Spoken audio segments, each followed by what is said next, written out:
Guys, we've got the motor built, ready to drop in to my 1990 Suburban.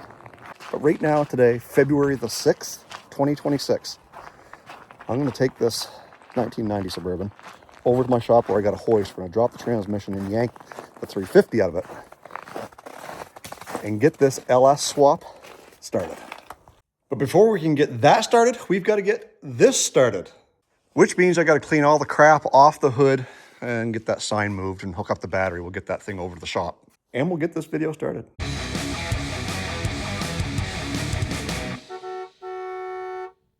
All right, hood's cleared off, battery's connected. Let's see if this thing's gonna start. Dome light's on. Oh man, no juice.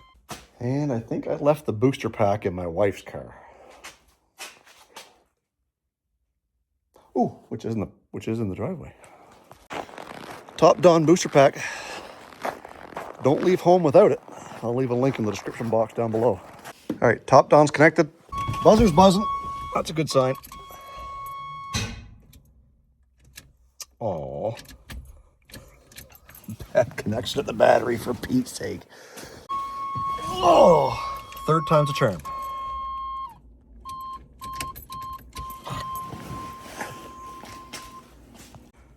Well, I tightened up the battery post, but I didn't reconnect the booster pack. I sure hope this isn't a sign of things to come.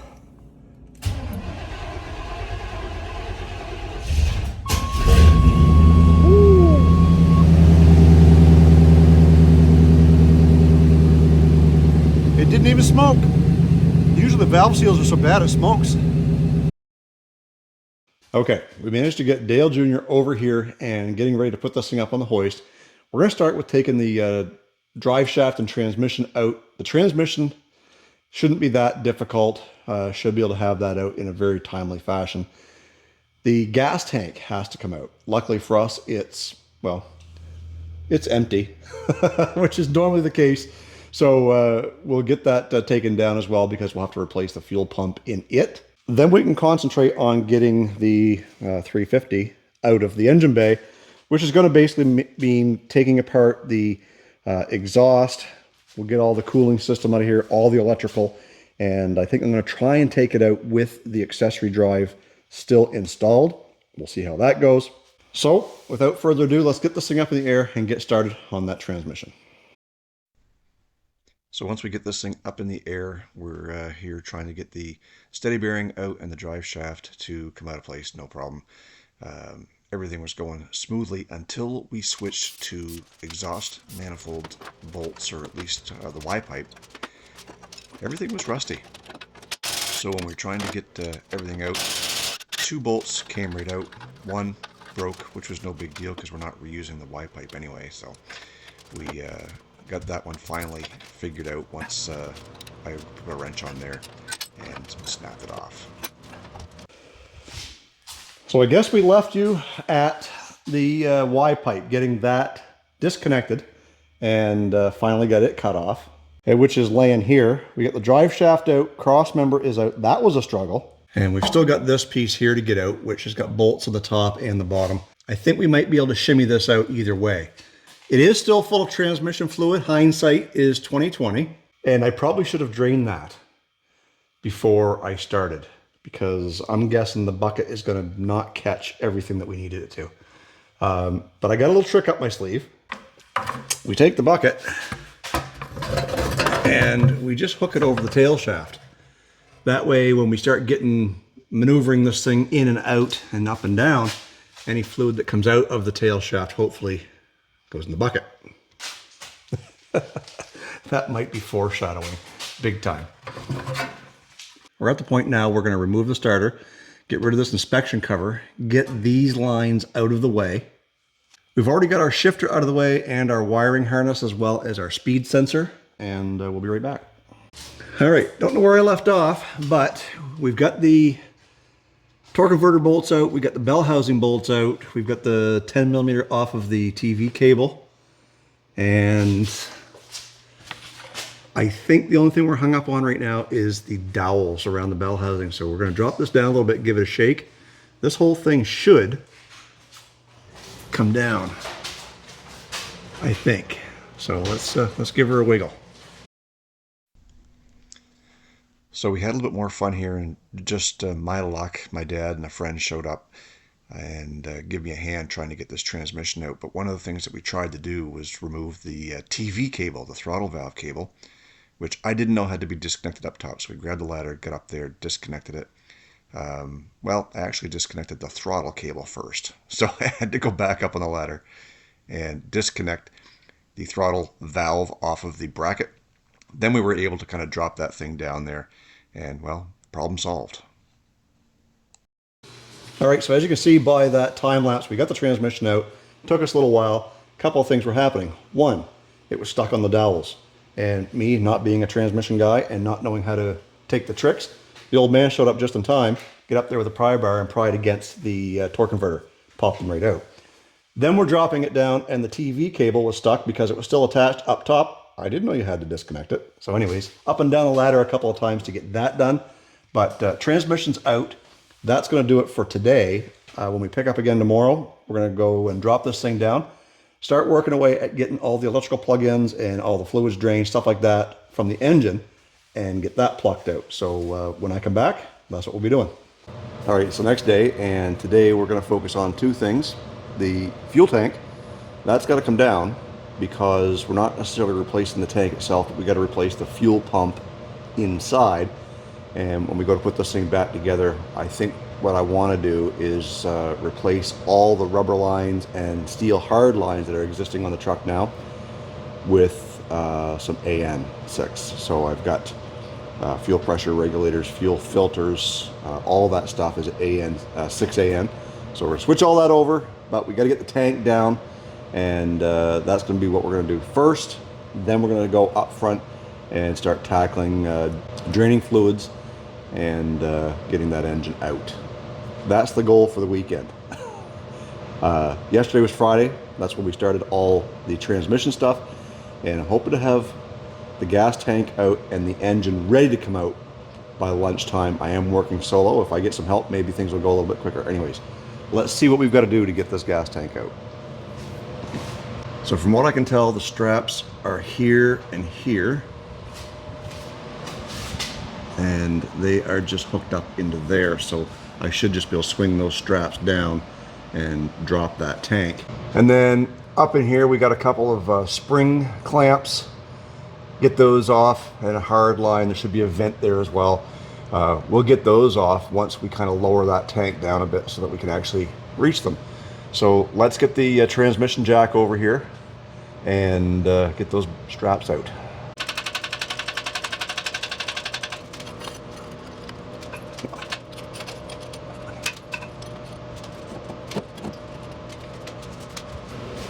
Now my tray with all my tools on it is over here. And those bolts look like maybe 17. There's my 17. Is that it right there? No, looser than a 17. I know it's not 15. One thing I'm finding about this truck, in a lot of cases, is the sizes. Some are metric and some are standard. Why is that, GM? Why did you do that? Like right there, that's a 5/8 bolt.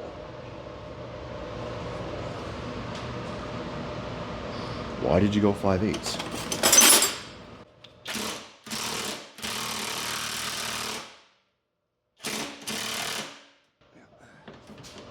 There is a nut on the top. Go figure. So if that is a standard bolt up there, it's probably 11.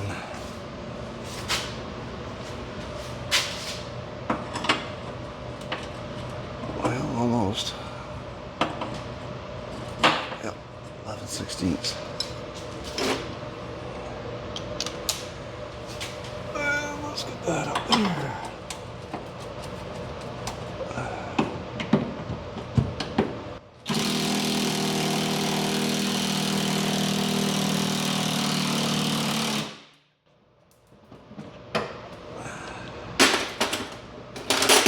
Dead battery.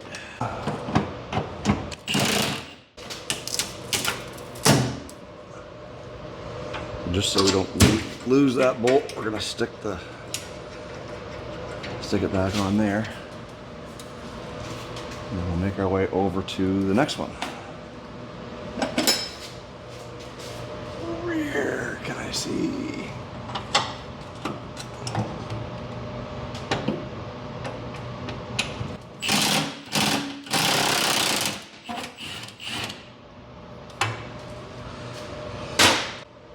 Both of my mechanics are shorter than I am. And of course, we never make fun of height or stature here in the shop. Ever. And I'm almost thinking that right now, I may have the truck up a little bit too high, even for me.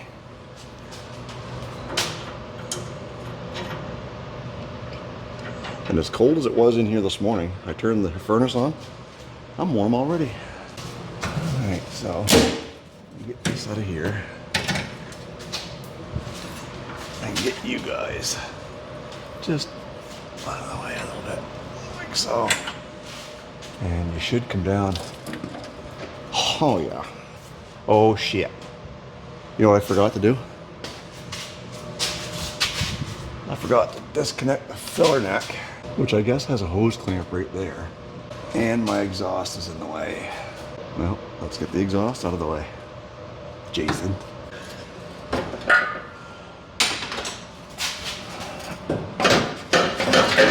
we go.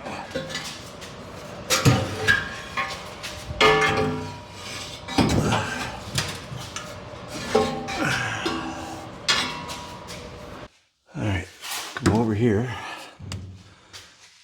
Or here. And get that hose clamp off of, that's 5/16, which I don't have over here.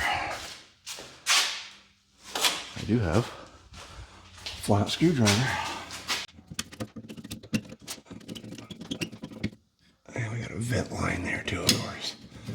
So I can slide that over. Woo! Almost took her. Slide that over there. We'll slide that over there. And now we got to get those two rubber lines off there. Yeah, that big hose should slide off there. So let's drop that down a bit.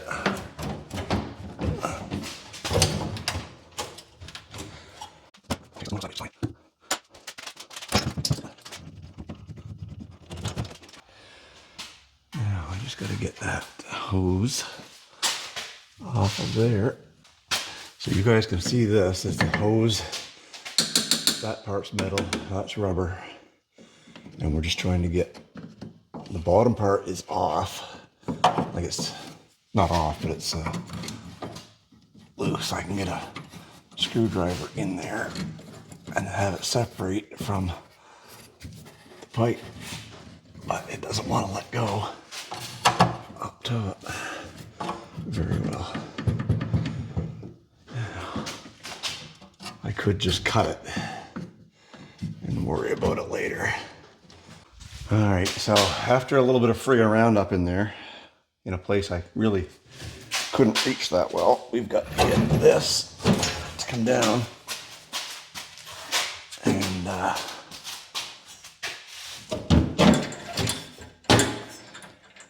it's got to go that way and down, which I'm on the wrong side here.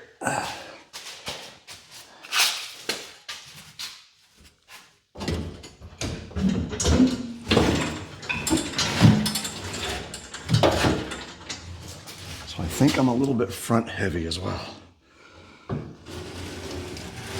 Oh, shit. Nope, back up. I got one more cord that we're gonna have to crank this up a bit. As well as this. If I can just lift up on that. Slide that out.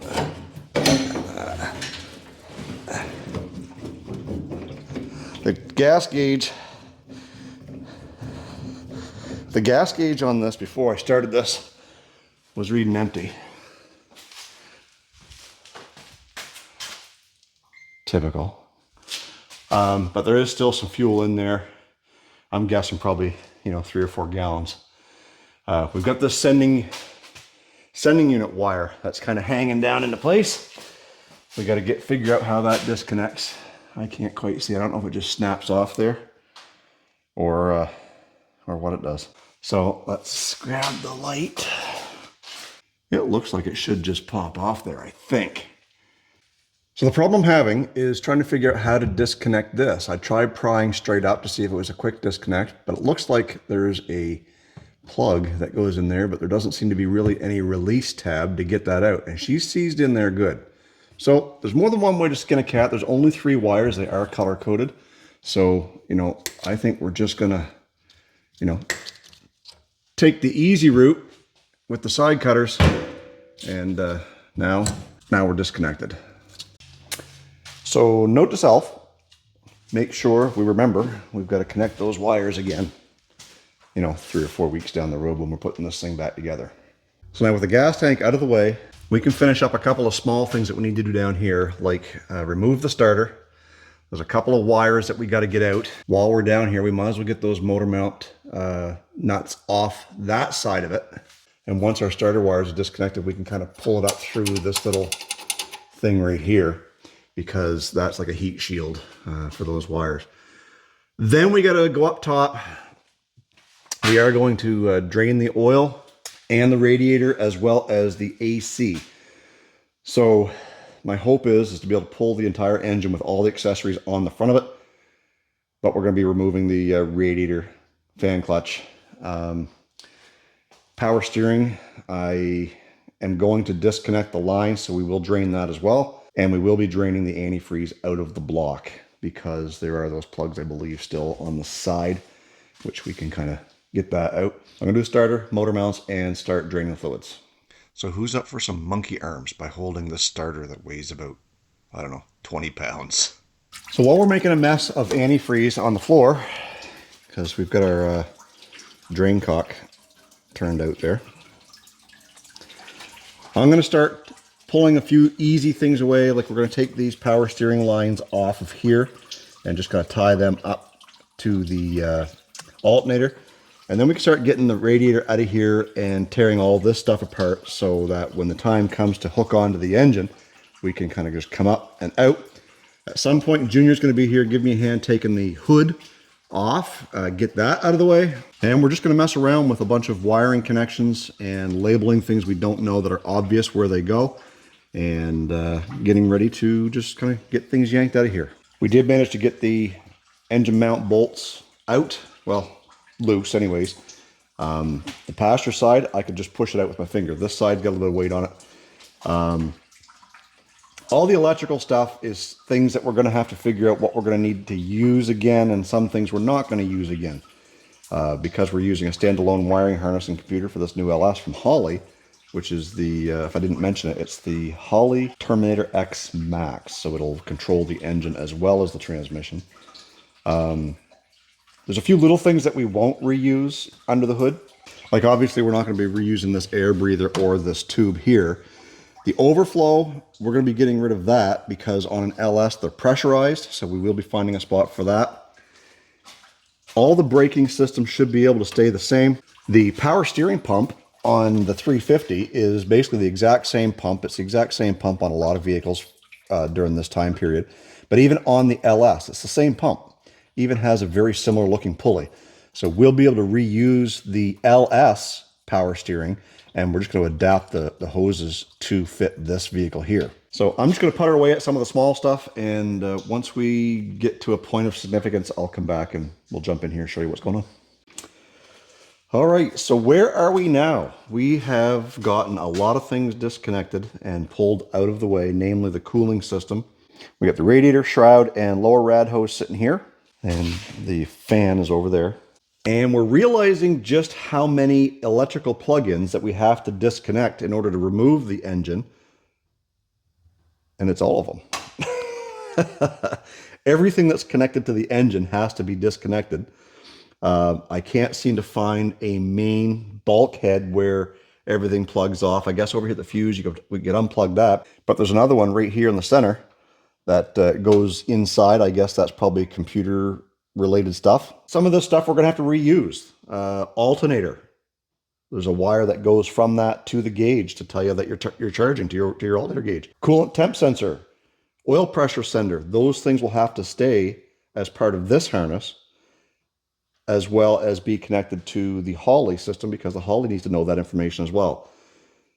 But what we're finding is everything's got to be unplugged, get it kind of pulled out of the way, and then see how far we can actually pull the engine before we start snagging on wires that we didn't disconnect or couldn't see or what have you. So we'll get the alternator here, and we've got I would say that's a coolant temperature sender for either the gauge, and then we've got the coolant temperature sensor. We've got a couple of electronic pieces here, not quite sure what those do specifically. Throttle position sensor, idle air control. There's a device right here, which I think is part of the coil, maybe, I don't know. We did unplug this thing here from the firewall here. But there's a lot of little stuff that I just can't see where it goes because it's all tied in there. We've got this plug in here that was plugged into this. Lots of little stuff, but we're going to start unplugging and labeling what we know it is. And if we don't know what it is, an easy way to plug things in so you know what they are, if you don't know what they are, is to label them with a number.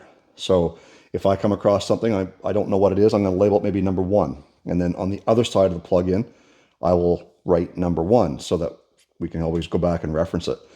If we come across another one down the road, number 2, and then label the device that it was plugged into as number 2 as well.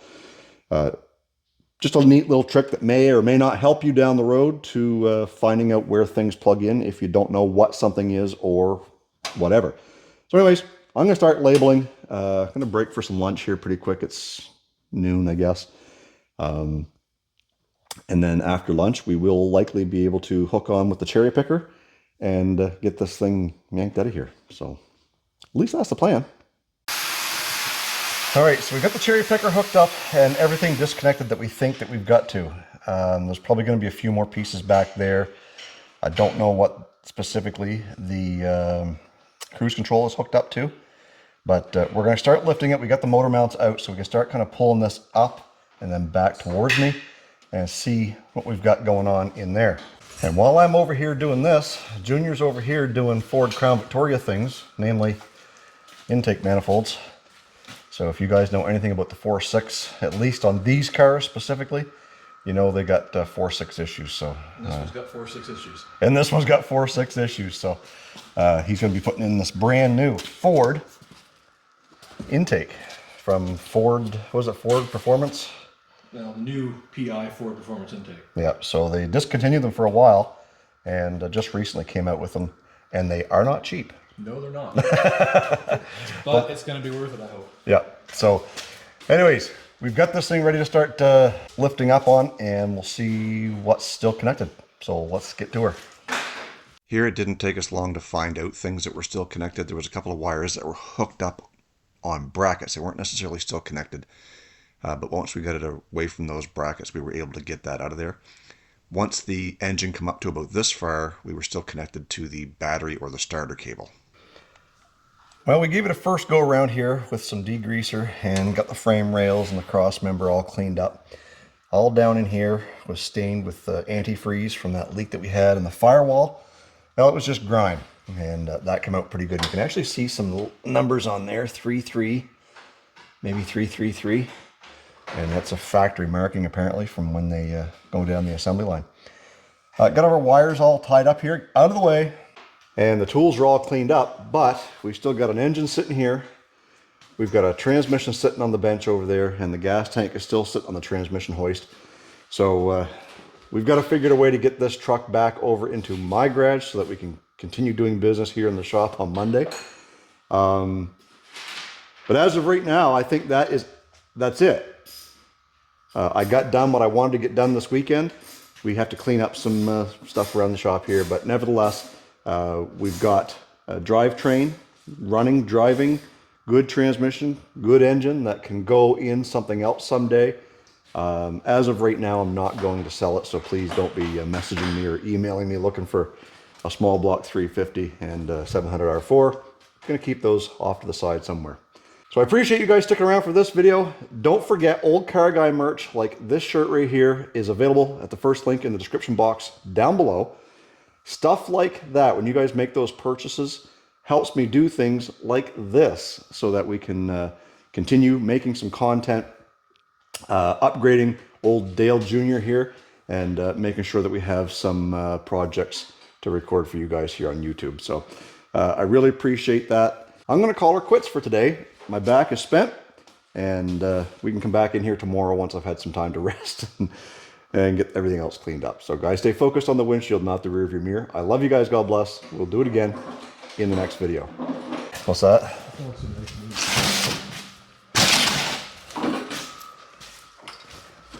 And Junior's got himself his new intake. Just dropped it in. No more mouse turds. There's a lot in there.